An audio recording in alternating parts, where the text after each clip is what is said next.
dan peserta webinar sekalian, langsung saja kita memasuki kepada acara selanjutnya yang merupakan acara inti yang kita tunggu-tunggu, yaitu penyampaian materi dari narasumber hebat bersama dosen-dosen Institut Kesenian Jakarta, Fakultas Film dan Televisi.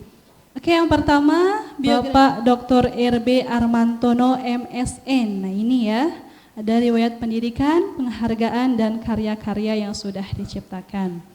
Riwayat pendidikan beliau sampai dengan S2 ya, penciptaan dan pengkajian seni Institut Kesenian Jakarta.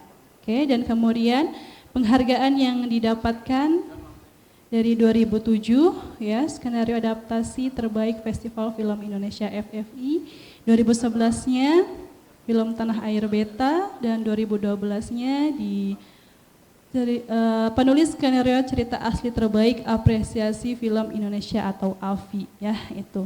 Dan kemudian karya-karyanya dari film panjang. Nah, itu ada beberapa karya ya. Baik, untuk mengefektifkan waktu kita mulai kepada pemateri 1 ya, Bapak Dr. R.B. Armantono MSN untuk menyampaikan materinya. Kami ingatkan kembali Bapak, untuk waktunya hanya 30 sampai 40 menit saja dan 10 sampai 15 menit untuk pertanyaan atau sesi tanya jawab ya. Silakan kepada Bapak Dr. R.B. Armantono untuk menyampaikan materi.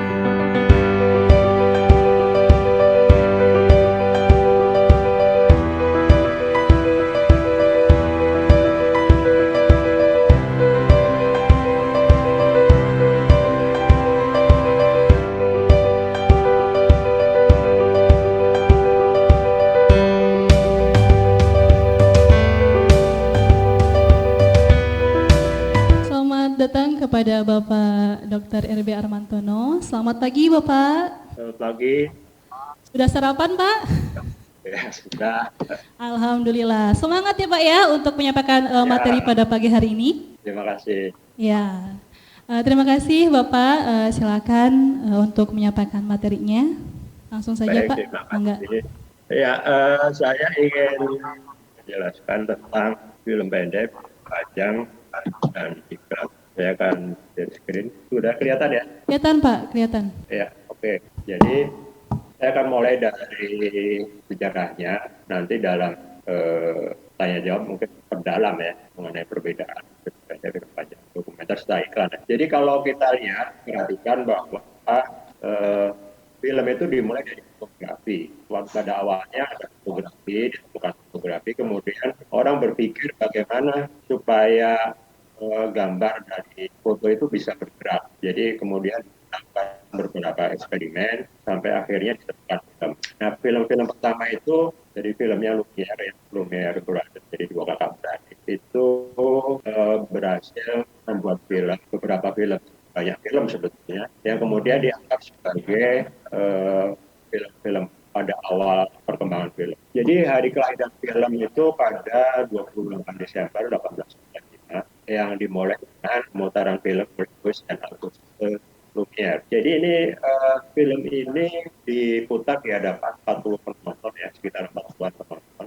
di sebuah kafe di Paris, Prancis ya. Kereta api masuk ke stasiun atau misalnya beberapa orang sedang di jalan gitu ya, jalan. Prinsipnya kayak kita baru menemukan foto, kemudian potret peristiwa di sekitar kita, memotret misalnya katakanlah wah ini jangan bagus gunung gitu ya, gunung di foto yang ada sudah dipisahkan sudah.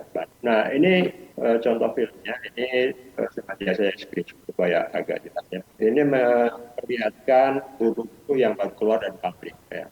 Jadi guru-guru ini pada saat selesai kerja direkam oleh Lumière. Nanti ada stasiun masuk. Yang terkenal ini sama stasiun yang di mana kereta api masuk stasiun ya. Tapi ada banyak film lainnya, bisa dicari di YouTube kalau mau. Jadi ini film yang pertama kali ditunjukkan kepada penonton dan kemudian dianggap sebagai hari kelahiran film. Jadi fokus pada peristiwa tertentu. Antara Lumière dan Méliès berbeda. Sedangkan kesamaannya adalah mereka sama-sama menciptakan film pendek. Seperti yang sudah saya sampaikan dari pagi, bagaimana dia makan, minum, bagaimana mereka survive di tengah cuaca yang ekstrim, kehidupan yang ekstrim ya, karena di kutub utara. Ya ini kemudian dikatakan sebagai film dokumenter pertama. Ada visi, ada sesuatu yang mau disampaikan.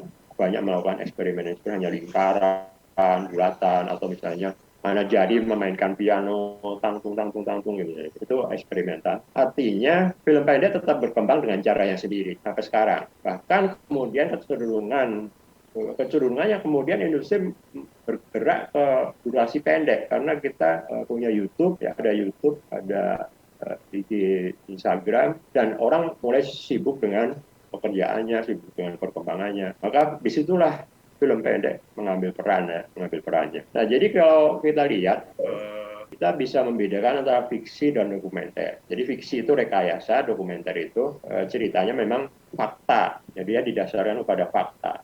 Sedangkan fiksi adalah rekaan. Peristiwa itu direkayasa, diteka. Kita kemudian melihat ada film pendek dan film panjang. Jadi masing-masing kita bisa mengatakan ada film pendek dokumenter, film pendek fiksi, fiksi film pendek, ada film panjang fiksi, ada film panjang dokumenter. Jadi ketika kita membuat kategorisasi tentang fiksi dan dokumenter, kita juga harus melihat kategorisasi film pendek, film panjang. Jadi fiksi itu ada film pendek, ada dalam bentuk film panjang. Dokumenter ada film pendek, ada film panjang. Jadi ini kategorisasi antara fiksi, dokumenter, film pendek, film panjang. Saya kira cukup jelas dari perkembangan perjalanan sejarahnya tadi. Lalu bagaimana dengan iklan? Iklan ini agak berbeda ya. Iklan ini masuk ke wilayah komunikasi sebetulnya. Iklan itu bertujuan secara persuasif mempengaruhi penonton untuk membeli suatu produk, baik jasa maupun barang ya, barang maupun jasa. Produk ini bisa berupa barang, bisa jasa. Barang itu misalnya sabun, minyak wangi itu barang, jasa itu rumah sakit, kemudian pegadaian itu jasa. Nah ini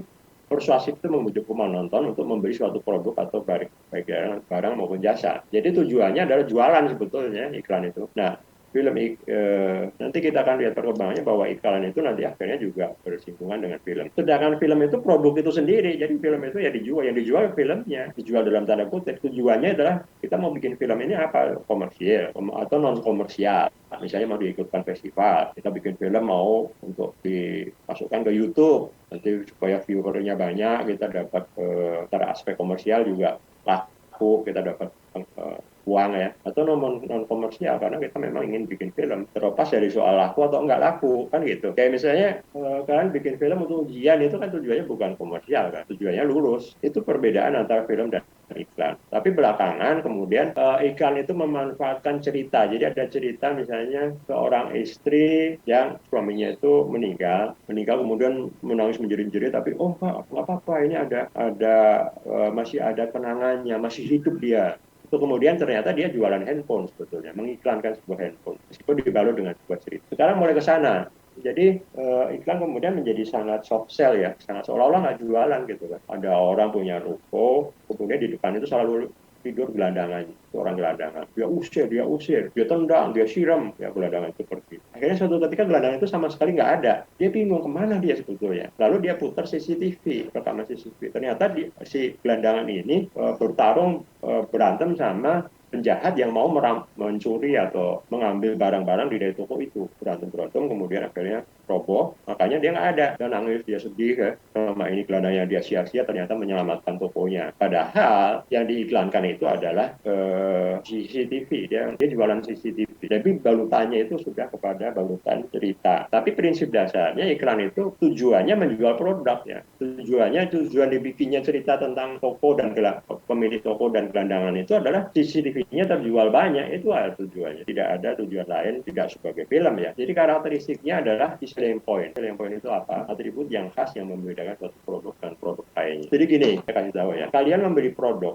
itu sekarang bukan karena fungsi dasarnya, fungsi asli. Misalnya pasta gigi. Pasta gigi itu fungsi aslinya adalah memudahkan kita dalam membersihkan gigi. Tapi perhatikan apa yang dijual oleh pasta gigi. Pepsodent. Pepsodent itu memberikan perlindungan terhadap gigi dan gusi selama 24 jam. Dia mengklaim begitu. Itu namanya selling point. Di selling point-nya adalah dia melindungi gigi dan gusi. Umumnya tidak ada yang melindungi gigi sekaligus gusinya. Itu Pepsodent. Anda membeli Pepsodent Persodent karena 24 jam gigi dan gusinya terlindungi dengan Zinzitra dan triclosan. Kemudian close up. Close up itu berbeda dengan Persodent. Dia mengatakan bahwa kalau kita gosok gigi dengan close up, maka nafas kita akan wangi, harum. Jadi tujuan kita membeli close up itu bukan karena dia memudahkan kita menyidik, bukan, supaya nafas kita harum. Kemudian misalnya beda lagi dengan Ciptaden misalnya. Ciptaden mengatakan bahwa dia memiliki tutup pop-up, jadi tutupnya itu bisa dibuka ditutup dengan praktis. Jadi kita membeli Ciptaden karena membeli tutup, nah tutupnya praktis. Maka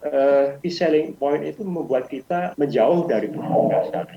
Sekarang misalnya gini, supermarket swalayan itu terjadi karena pada perkembangan toko-toko di negara-negara maju mencari pelayan itu susah ya, sangat jarang, sangat sulit mencari tenaga kerja yang mau menjadi pelayan pada pasar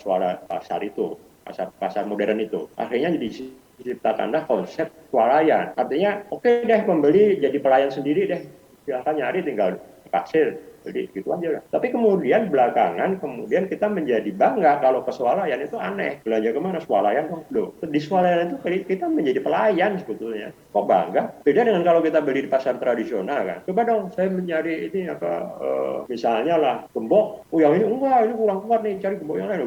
Dilayanin dengan segala penuh hormat. Jadi pembeli adalah raja, berubah ketika muncul pasar swalayan. Pembeli adalah pelayan. Makanya jangan bangga kalau ke swalayan.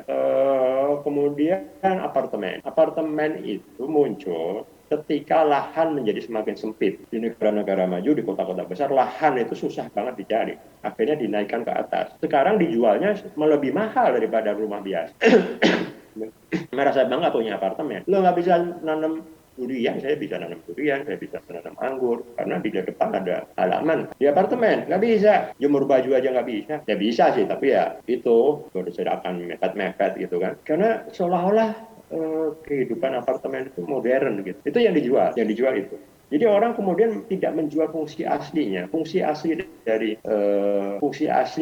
misalnya gini. Fungsi asli dari makanan cepat saji itu karena waktu itu buruh, itu waktu istirahat keluar makan, yang disediakan makanan yang lama, bikinnya gado-gado misalnya kan lama itu, gado-gado dong, ulang, belum selesai semuanya udah gitu, itu makanan buruh gitu. Akhirnya muncul konsep makanan cepat saji, di mana oke lah masalah gizinya, nilai gizinya segala macam belakangan aja deh, yang penting kenyang ya, cepat disajikan, kenyang, muncullah makanan cepat saji. Jadi ketika kita ke makanan cepat saji, ya kecepatan itu yang menjadi sebetulnya fungsi aslinya. Tapi kita kan kemudian merasa bahwa itu itu modern, suatu yang kemasannya kemudian menjadi berbeda ya. Jadi iklan itu lebih spesifik, dia lebih kepada komunikasi ya, alat komunikasi yang fungsinya atau tujuannya itu adalah menjual suatu produk atau dalam bentuk barang atau jasa, itu yang dijual. Itu saja dari saya. Terima kasih ya.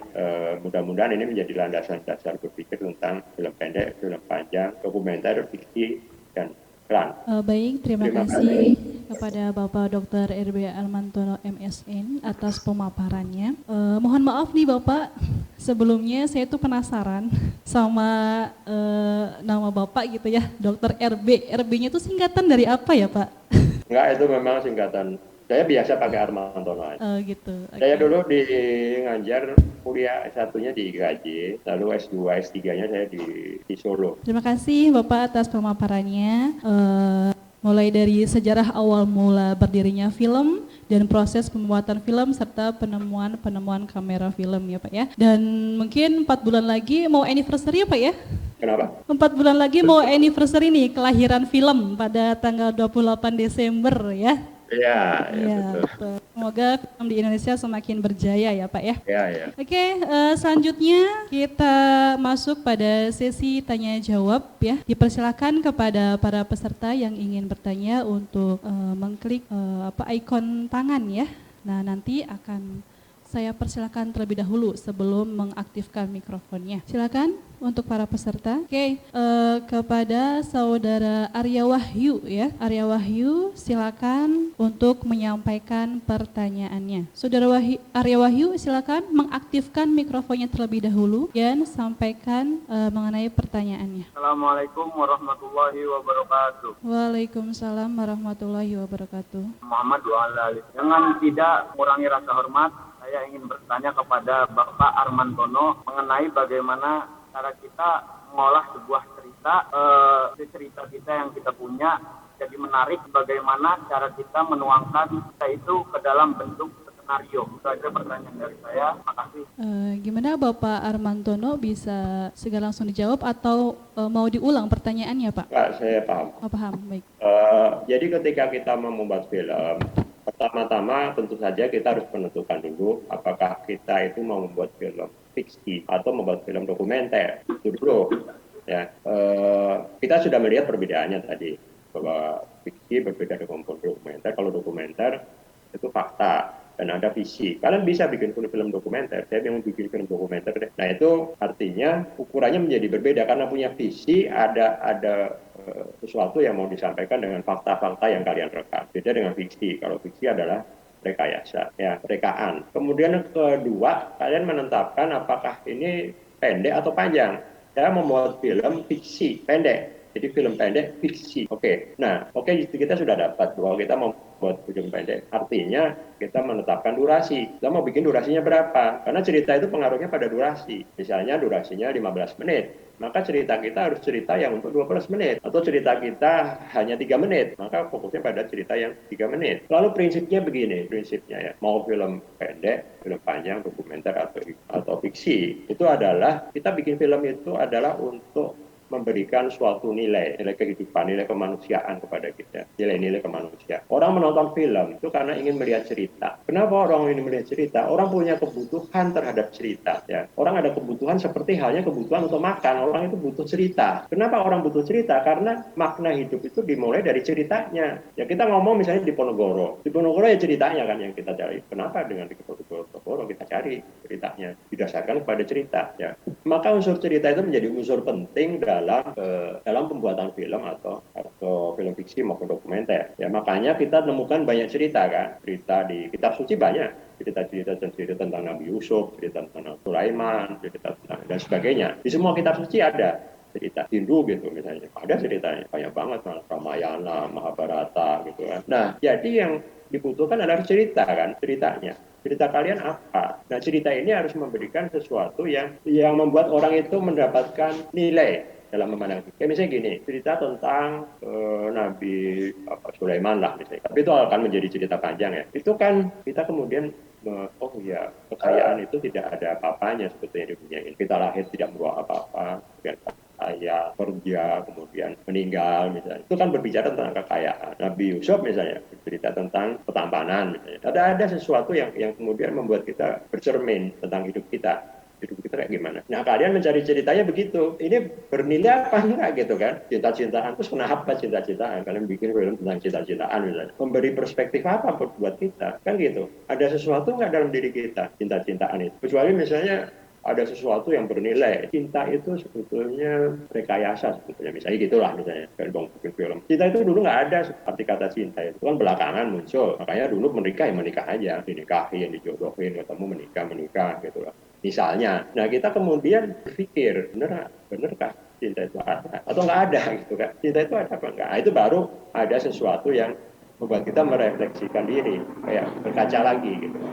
Nah itu prinsip pertama ya, artinya prinsip pertama adalah ceritanya harus memberikan sesuatu nilai kepada penontonnya. Kemudian yang kedua, tadi yang sudah saya jelaskan adalah punya nilai visual nggak? Cerita kalian itu punya nilai visual nggak? Kalau nggak punya nilai visual, hanya dialog, saya sering sekali jadi ya. Karena anak SMA itu selalu base-nya itu dialog, yang nggak apa-apa, tapi dialog itu perlu perlakuan khusus. Misalnya gini, ini film horor ya, di toilet, kemudian lampunya itu nyala mati gitu. Terus dia ngomong, apa itu? Gitu, ada apa? Gitu kan. Lalu dia buka pintu, dia lihat ke kanan, lihat ke kiri, kosong. Nggak ada siapa-siapa. Lo udah jelas itu memang nggak ada siapa-siapa, kenapa mesti ngomong nggak ada siapa-siapa? Penonton juga udah tahu nggak ada siapa-siapa gitu loh. Penonton sudah tahu bahwa itu apa kok nyala. Saya pernah kejadian kayak gitu di toilet, nyala mati.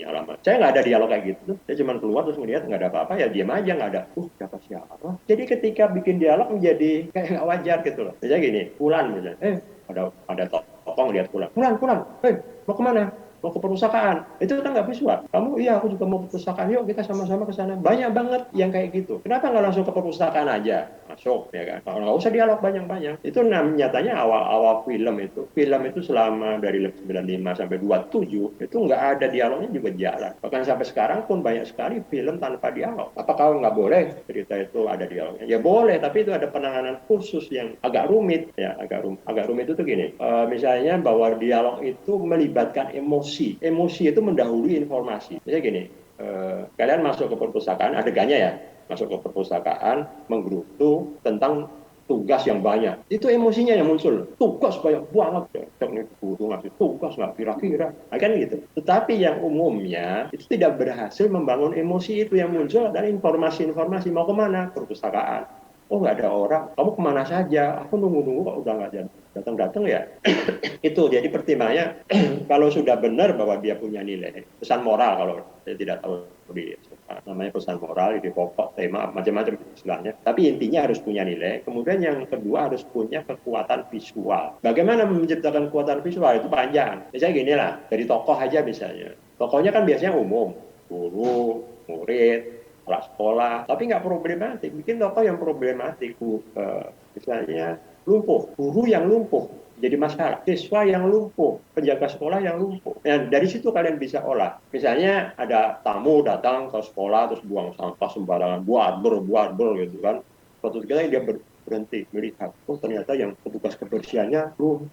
Lalu dia ngambil sampahnya, dia ambilin lagi, dia masukin sendiri ke tempat sampah. Misalnya, itu cuma contoh. Problematik itu bisa dieksplor. Untuk tempat itu bisa problematik. Tempat jalan, sekolah kan begitu terus kan. Sekolah, kelas, rumah, tempat juga begitu. Dieksplor.